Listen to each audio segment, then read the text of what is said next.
इस फील्ड में जीता कैसे जाता है वो मुझे पता है। तुम सिर्फ क्लास वर्क, होमवर्क, न्यूज़पेपर कर लो, गारंटी तुम्हारा सिलेक्शन हो। ये हिंदुस्तान में जो 10, 20, 50 लोग मुझे मानते हैं, उसकी वजह यही है। तुम इतनी छोटी सी बात नहीं समझ पाते हो, क्योंकि तुम्हारा मन कहता है कि इतनी बड़ी अचीवमेंट इतने छोटे रास्ते से हो जाएगी। सर, ऐसे ही होती है। किसी को भी आईएएस बनना है, पहले अटेम्प्ट में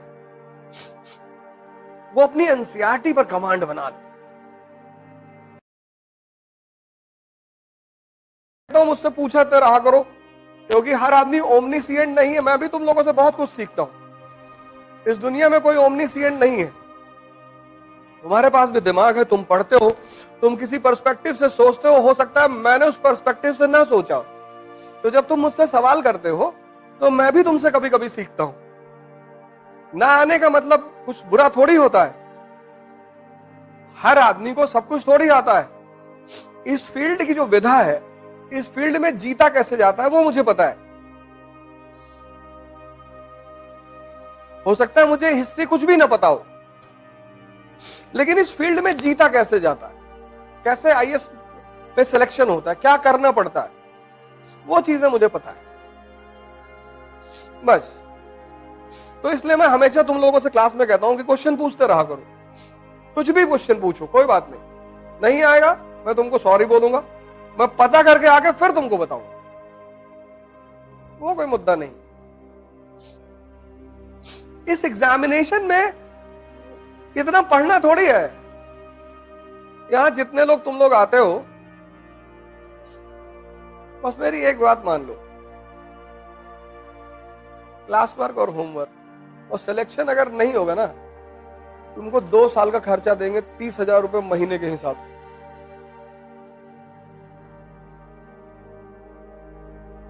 तुम क्यों टेंशन ले रहे हो यार? आज इकरा में मान लो 100 लोग आ रहे हैं, ठीक है, बहुत आ रहे हैं।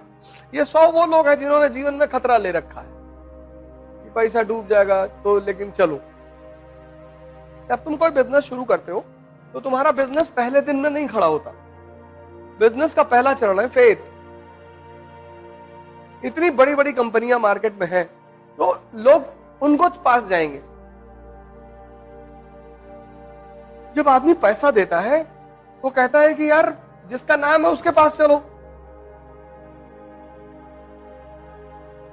नहीं, लेकिन जब तुम यहां आ ही गए हो, पैसा खर्चा ही कर दिए हो, तो मेरी एक बात मान लो, क्लास वर्क और होमवर्क उससे ज्यादा कुछ मत करो तुम। और न्यूज़पेपर, गारंटी तुम्हारा सिलेक्शन होगा, गारंटी।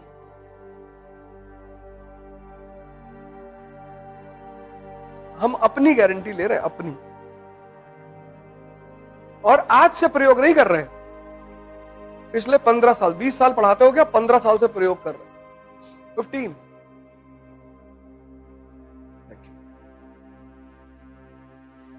चाय है?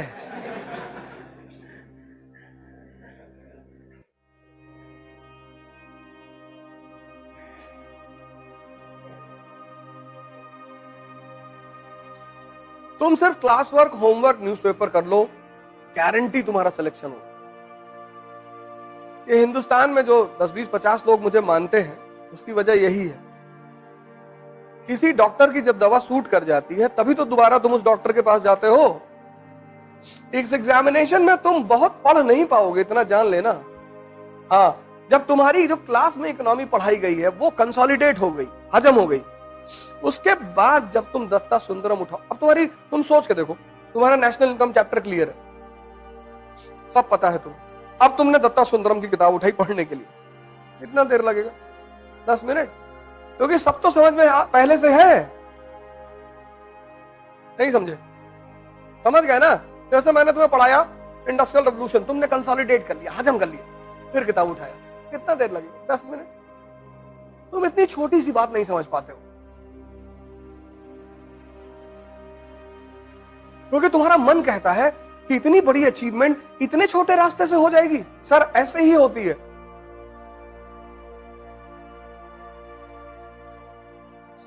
जितनी बड़ी बड़ी अचीवमेंट है उनके छोटे छोटे फॉर्मूले हैं।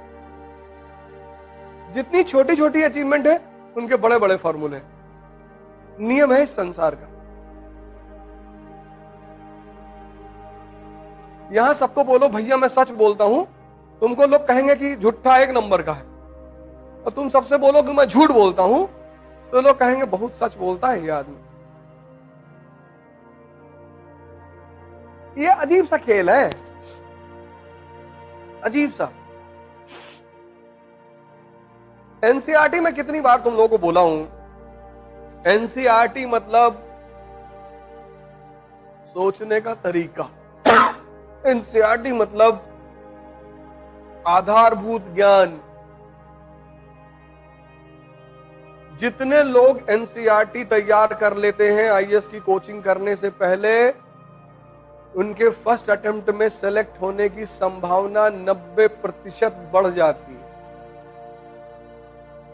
क्योंकि जब तुम्हें पता है कि लोकसभा क्या है, राज्यसभा क्या है, तुम इमेजिन करो तुम पॉलिटी की क्लास में जाके बैठे तो तुमको पता ही नहीं लोकसभा क्या है, तो टीचर जो समझाएगा तुमसे कनेक्ट हो पाएगा?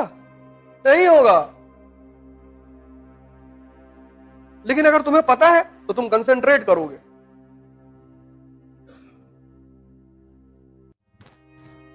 यही करोगे।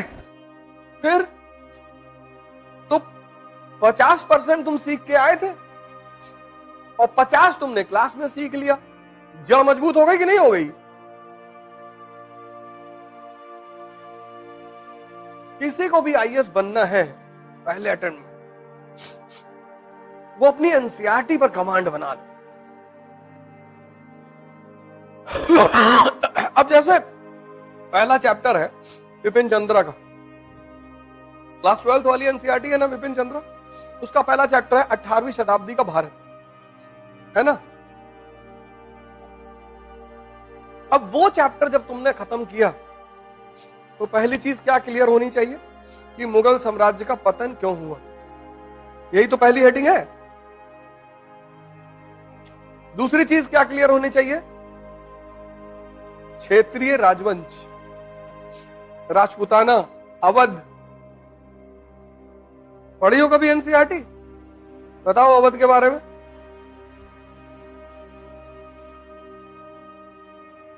तुमने पढ़ा ही नहीं। बस तुमने पढ़ा इस उद्देश्य से, तुमने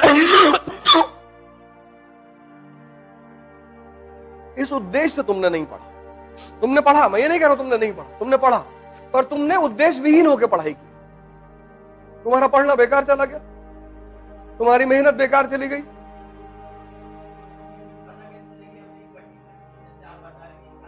अरे भैया चैप्टर, जैसे जब तुम मनोहर कहानियां पढ़ते हो, सत्य कथा पढ़ते हो, तो उसमें क्या लिखा होता है? उसकी टाइटल होती है, उसी टाइटल से प्रभावित होकर तो पढ़ते हो। नहीं, बंबई की हसीना ने हंगामा मचाया, अब तुम उसमें क्या खोजोगे कि इस हसीना ने हंगामा कैसे मचाया? दो ही चीज तो खोजोगे। किसी भी किताब की जो टाइटल होती है, किसी भी चैप्टर का टाइटल होता है, वो यही तो तुमको बताता है। जब कार्ड शादी का छपवाते हो तो उस पर लिखवाते नहीं हो शुभ विवाह, नहीं तो हर आदमी पूछे ना कि भैया काहे दे रहे हो कार्ड, तो जब कार्ड देते हो तो उस पर लिखा हो तो शुभ विवाह। कहता अच्छा किसका है? कहता मेरे पापा का। अच्छा अच्छा, अबे दे दिए कार्ड, पढ़ लो किसका है। अब सब इंक्वायरी करोगे? तो कोई भी चैप्टर की जो टाइटल होती है, वो टाइटल ये बताती है कि इस चैप्टर में ये चीज, अब 18वीं शताब्दी का भारत, तो किस किस स्तर पर? राजनीति के स्तर पर, अर्थव्यवस्था के स्तर पे, समाज के स्तर पे, तो पता कर लो। नहीं, बंबई की हसीना ने मचाया हंगामा, तो एक चीज उसमें क्या है? हसीना। दूसरा क्या है? हंगामा। तो अब तुम कहानी पढ़ोगे कि कैसे मचाया भाई, तो वही तो चीज ढूंढोगे, हैं? हंगामे वाले पॉइंट ही तो ढूंढोगे।